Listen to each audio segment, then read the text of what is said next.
इस वीडियो में हम अपना फर्स्ट चैप्टर करेंगे इंटरनेशनल पॉलिटिक्स का, जिसमें हम करेंगे इंटरनेशनल पॉलिटिक्स का meaning, nature and scope. First of all पहले हम इंटरनेशनल पॉलिटिक्स का मीनिंग जानने से पहले कुछ थोड़ा बैकग्राउंड देख लेते हैं। क्या हुआ था कि 2400 ईयर्स अगो एक famous thinker Greek thinker Aristotle, जिसे फादर ऑफ क्रिटिकल साइंस भी कहते हैं, उन्होंने कहा था कि जो एक मैन एक सोशल एनिमल है और वो अपनी नेसेसिटी या फिर अपने नेचर को पूरा करने के लिए, फुलफ़िल करने के लिए उसे हमेशा एक सोसाइटी की ज़रूरत पड़ती है। ठीक है, ही नीड्स अ सोसाइटी। और अगर तो वो इतना सेल्फ सफिशेंट है कि उसे कोई भी सोसाइटी या किसी की ज़रूरत नहीं है, वो सेल्फ सफिशेंट है, ठीक है, देन मे बी कहता है या तो वो बीस्ट होगा और या तो एक गॉड है, क्योंकि हर एक इंडिविजुअल को एक सोसाइटी या ग्रुप ऑफ पीपल की या एक इंडिविजुअल की हेल्प चाहिए ही चाहिए। वो किसी ना किसी पे डिपेंड हो रहता ही रहता है। इसी तरह यही थिंकिंग जो है वो उसकी यही थिंकिंग या फिर उसका यही स्टेटमेंट है जो कि सॉवरन स्टेट्स पे भी अप्लाई होता है। क्योंकि कहते हैं कि जो भी एक पावरफुल नेशन है या डेवलप्ड नेशन है, उसे स्टिल पावरफुल और डेवलप्ड नेशन को भी स्टिल एक अपने रिलेशंस वगैरह बेटरमेंट के लिए, ठीक है, उसको अदर स्टेट्स की ज़रूरत पड़ती है। कोई भी स्टेट ऐसी नहीं है कि जिसे वो पूरी सेल्फ सफिशेंट है या उसे हमें किसी की भी ज़रूरत नहीं है। No it's never happen. हर एक डेवलप्ड नेशन को भी एक और या फिर एक से ज़्यादा ग्रुप्स ऑफ नेशन की ज़रूरत पड़ती है। वो हर एक किसी न किसी पे डिपेंडेंट रहता ही रहता है।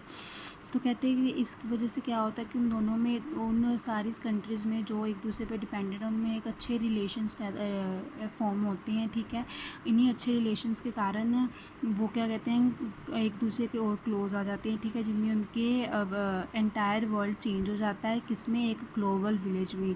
ठीक है, कहते हैं एज अ रिज़ल्ट उनमें म्यूचुअल रिलेशंस अच्छे होते हैं। ठीक है, जैसे उनमें फिर इंटरनेशनल पॉलिटिक्स शुरू हो जाती है। ठीक है, देन फिर उनको इंटरनेशनल रिलेशन में चेंज हो जाते हैं। ठीक है, फिर उन्होंने आगे हिस्ट्री बताई है कि कैसे 1999 में फर्स्ट ईयर वो हुई थी, इस्टेब्लिश हुई थी, ठीक है, जो कि यूनिवर्सिटी ऑफ कॉलेज वेल्स में थी, ठीक है, ग्रेट ब्रिटेन में। ठीक है, बाकी एक्सेट्रा ऐसे ही है। ठीक है, दैन फिर हम करते हैं अब meaning, what is international politics. अब कहते हैं इंटरनेशनल पॉलिटिक्स को समझने से पहले हमें ये समझना होगा कि इंटरनेशनल पॉलिटिक्स किस पे डिपेंड करती है। ठीक है, इंटरनेशनल पॉलिटिक्स जो मेनली डिपेंड करती है वो करती है डिस्ट्रीब्यूशन ऑफ पावर या फिर स्ट्रगल ऑफ पावर पे डिपेंड करती है। ओके,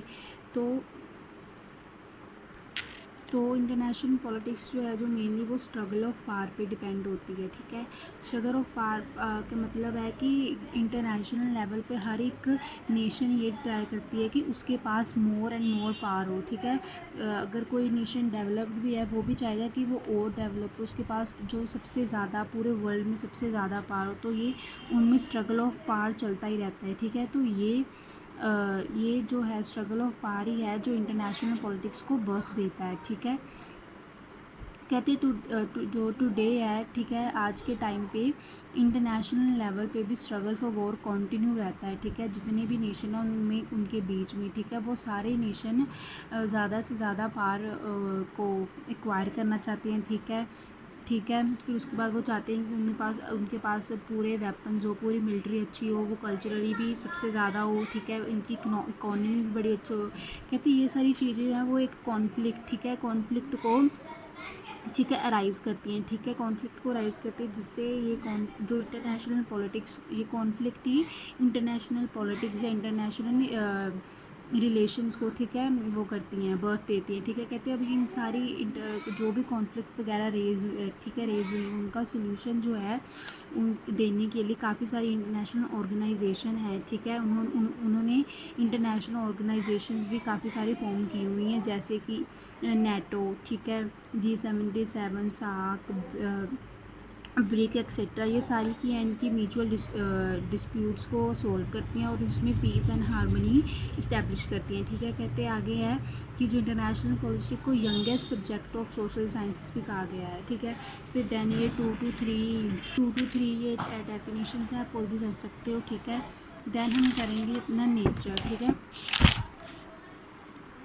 अब नेचर में है। ठीक है, नेचर में है कि अब नेचर में है कि जो इंटरनेशनल पॉलिटिक्स है उसका कैसा नेचर है। ठीक है, first is sovereign states are chief actor. कहते हैं जो सोवरन स्टेट मींस कि जो इंडिपेंडेंट स्टेट है, जो अपनी स्टेट का डिसीजन ऑन देयर ओन लेते हैं। ठीक है, उन पर कोई भी रिस्ट्रिक्शंस नहीं है, तो that we called sovereign states. ठीक है, कहते हैं जो सॉवरन स्टेट्स है वो इंटरनेशनल पॉलिटिक्स के मेन एक्टर है। सारी इंटरनेशनल पॉलिटिक्स है जो वो सॉवरन स्टेट्स के अराउंड रिवॉल्व करती है। ठीक है, कहते हैं यही इसके मेन एक्टर हैं। ठीक है, ओके, तो क्या होता है कि जो सारी सॉवरन स्टेट्स है वो एक दूसरे में अच्छा इंटरेक्शन करती हैं। ठीक है, तो जिससे क्या होता है इंटरनेशनल पॉलिटिक्स फॉर्म होती है। ठीक है, कहते हैं इसके अलावा सॉवरन स्टेट्स के अलावा काफ़ी इंटरनेशनल ऑर्गेनाइजेशन है, जैसे कि European Union, ASEAN, SAARC, OPEC etcetera. ठीक है, जो कि इम्पोर्टेंट रोल प्ले करती है इंटरनेशनल पॉलिटिक्स में। जो भी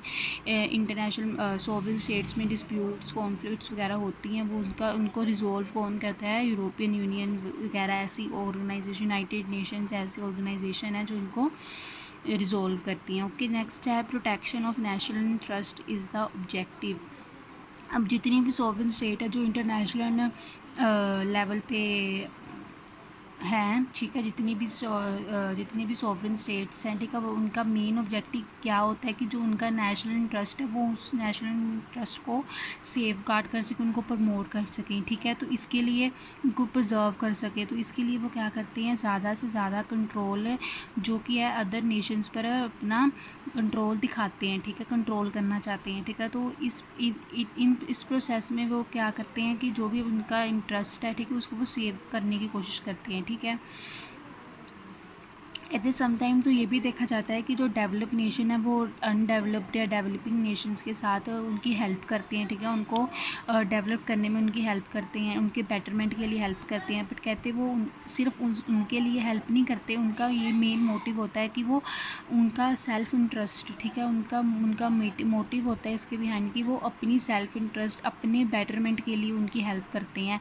उनके क्या नाम कहते हैं कंट्री पे जिसकी वो हेल्प करते हैं उसमें वो एंटर हो सके, उसकी इकोनॉमी, उसकी पॉलिटिकल में उसकी पॉलिटिकल इन लेवल पे, ठीक है, वो एंटर कर सके, तो इसलिए उनकी हेल्प करते हैं। इसमें उनका मेन मोटिव होता है। ठीक है, तो अगर नेक्स्ट है international politics is struggle for power. कहते हैं जो इंटरनेशनल पॉलिटिक्स है, अब जो इंटरनेशनल पॉलिटिक्स है वो क्या करती है, जैसे मैंने पहले भी बताया कि उनमें पावर चलता ही रहता है। वो चाहते हैं कि वो सबसे ज़्यादा पावरफुल बने। ठीक है, वो ज़्यादा से ज़्यादा पावर एक्वायर करे, तो इसके लिए वो कितने सारी एक्टिविटीज़ करते हैं, मैनिपुलेशन करते हैं, जिससे वो ज़्यादा से ज़्यादा वो उनका नेशन सबसे ज़्यादा पावरफुल हो। ठीक है, द नेक्स्ट वन इज़ ये इंपॉर्टेंट नहीं है।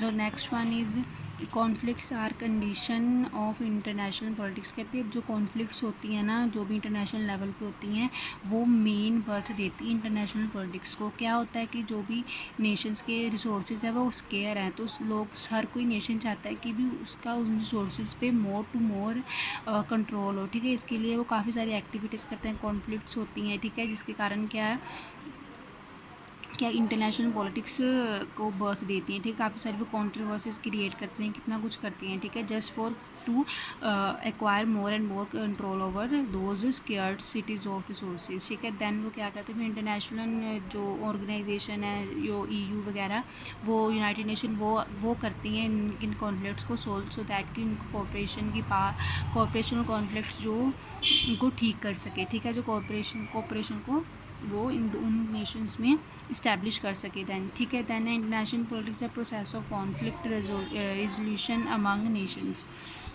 अब वो क्या करते हैं, कहते हैं जो भी इश्यूज़ हैं इंडिया एंड पाकिस्तान, ठीक है, India and Bangladesh, US and China, तो उनको कॉन्फ्लिक्ट्स तो जो भी फॉर्म हुई है उनको कौन मिनिमाइज़ करता है, जो भी हैं वो है जो इंटरनेशनल सारी डिस्प्यूट्स को जो इंटरनेशनल ऑर्गेनाइजेशन है वो रिजोल्व करती हैं, ठीक है। तो नेक्स्ट, इंटरनेशनल पॉलिटिक्स ए कॉन्टीन्यूस प्रोसेस। अब कहते हैं जो कॉन्फ्लिक्ट है वो कॉन्टीन्यूस होती रहती है, ठीक है। कोई ना कोई न्यू रिसोर्सेज पे कॉन्फ्लिक्ट शुरू हो जाते हैं, कोई कुछ असर्टनिटी के कारण कॉन्फ्लिक्ट शुरू हो जाती है। तो कहते हैं ये जो इंटरनेशनल पॉलिटिक्स का प्रोसेस है वो कॉन्टीन्यूस है, ठीक है। ये कभी भी ऐसे नहीं है कि कम्प्लीटली कोई भी कॉन्फ्लिक्ट है वो कम्प्लीटली एलिमिनेट हो सकती है, नहीं, वो कैरी ऑन रहती है। तो जिस वजह से जो उसका प्रोसेस है कोऑपरेशन पैदा करने का, कोऑर्डिनेशन पैदा करने का, वो कॉन्टीन्यूस रहता है, ठीक है। आगे है बिहेवियर स्टडी। वैसे इतना इंपॉर्टेंट नहीं है बट मैं एक्सप्लेन कर देती हूँ। बिहेवियर स्टडी मीन्स कहते हैं कि इंटरनेशनल पॉलिटिक्स है वो जो स्टडी है वो बिहेवियर स्टडी मेन फोकस करती है, ठीक है, इंटरनेशनल पॉलिटिक्स में, ठीक है। कहते हैं कि आजकल सिर्फ पॉलिटिकल फैक्टर ही नहीं इन्फ्लुएंस करते, ठीक है, एक्शन और रिएक्शन ऑफ द नेशंस। आजकल कहते हैं कितने सारे फैक्टर जैसे कि कल्चरल, इकोनॉमिक, जियोग्राफिकल, ठीक है, जो उनकी इंटरेस्ट, नेशंस, लीडरशिप वगैरह, आइडियोलॉजीज एक्सेट्रा जो कि इन्फ्लुएंस करते हैं, ठीक है। फिर आगे एग्जांपल दिए, कहते हैं कि अगर लेफ्टिस्ट पार्टीज़ इंडिया में आ जाए, ठीक है, तो उनकी फॉरेन पॉलिसी है जो कम्प्लीटली चेंज हो जाएगी, ठीक है, ठीक है। फिर इसलिए कारण कह रहे हैं कि वो जो बिहेवियर स्टडी पे मेन फोकस करते हैं इंटरनेशनल पॉलिटिक्स वाली, ठीक है। देन है नेक्स्ट है इंटरडिसिप्लिनरी स्टडी। कहते हैं अब जैसे कि बाकी सारी सोशल साइंसेज है वो हम आइसोलेशन में के लिए वही साइंस नहीं हम पढ़ सकते, हमें बाकी काफ़ी सारी साइंसेज की ज़रूरत पड़ती है, जैसे कि जियोग्राफी की, ठीक है, साइकोलॉजिकल, हिस्टोरिकल एक्सेट्रा। ये सारे फैक्टर्स हमें ध्यान में रखने पड़ते हैं इंटरनेशनल पॉलिटिक्स के लिए, ठीक है। कहते हैं इसलिए इंटरनेशनल पॉलिटिक्स के स्टूडेंट हैं उनको सारे सब्जेक्ट्स की हेल्प लेनी पड़ती है, जैसे कि geography, psychology, history, economics etcetera. कहते हैं फॉर एग्जांपल अगर हम देखें कि India and Bangladesh, India and Nepal में, इंडिया एंड पाकिस्तान में कोई भी मिसअंडरस्टैंडिंग है, उनमें कोई कॉन्फ्लिक्ट है, तो उसको हमें समझने के लिए सबसे पहले हमें उनका हिस्टोरिकल बैकग्राउंड देखना पड़ता है कि उनमें ये कॉन्फ्लिक्ट क्यों हुई, कैसी हुई, किस रीज़न है, क्या हुई, कब हुई, ऐसे करके हमें सभी हिस्टोरिकल बैकग्राउंड देखने के लिए हमारे सभी सब्जेक्ट्स की ज़रूरत पड़ती है, ठीक है। देन है ये भी इम्पोर्टेंट नहीं है। नेक्स्ट है डेवलपमेंट नेचर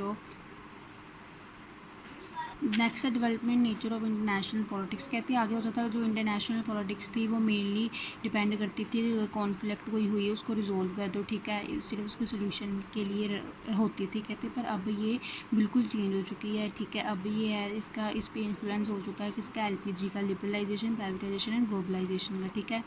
कहते हैं कि अब वो अपनी कोई भी स्टेट है वो ज़्यादा प्रेफरेंस करती है इकोनॉमिक ग्रोथ पर, रादर की पहले होता था कि सिर्फ मिलिट्री को पार करो, कोई न्यूक्लियर वेपन बनाओ, सब कुछ। कहते नहीं, अब जो है वो ज़्यादातर इकोनॉमिक ग्रोथ पे डिपेंड करते हैं, वो क्वांटिटी और क्वालिटी ऑफ वेपन्स पे नहीं, जबकि वो standard of living, per capita income की, सिटीजन्स की, ठीक है, स्टेट्स कैसे रह रही हैं, वो उसमें ह्यूमंस बीइंग की हैप्पीनेस कितनी है, वो इस पर डिपेंड करती है, ठीक है।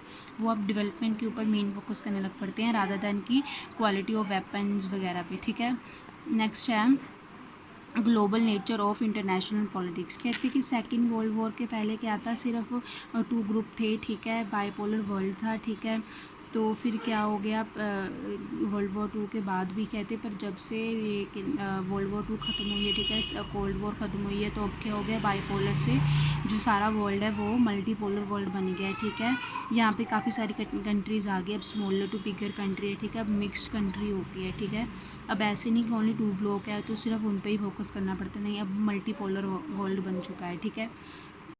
The last one is dynamic nature of international politics. कहते पहले क्या था, जब वर्ल्ड वॉर 2 चल रही थी, वर्ल्ड वॉर 2 और वर्ल्ड वॉर 2 के बाद क्या था, जो मेनली जो नेशंस थे वो सिर्फ इस पे डिपेंड करते थे कि हमारे पास कितनी पावर है, हमारे पास कितनी ठीक है मिलिट्री पावर है। वो क्या करते थे, ज़्यादातर इस पे फोकस करते थे कि हमने ज़्यादा से ज़्यादा आर्नामेंट वो करने हैं, इंक्रीज़ करने हैं, ठीक है, हमारे पास ज़्यादा से ज़्यादा टेक्नोलॉजी के, ठीक है, बॉम्ब्स वगैरह होने चाहिए। बट कहते हैं आजकल ऐसा नहीं है, आजकल टोटली चेंज हो गया है, ठीक है। आजकल एलपीजी वगैरह इन्फ्लुएंस फैक्टर काफ़ी ज़्यादा हो गया है, ठीक है।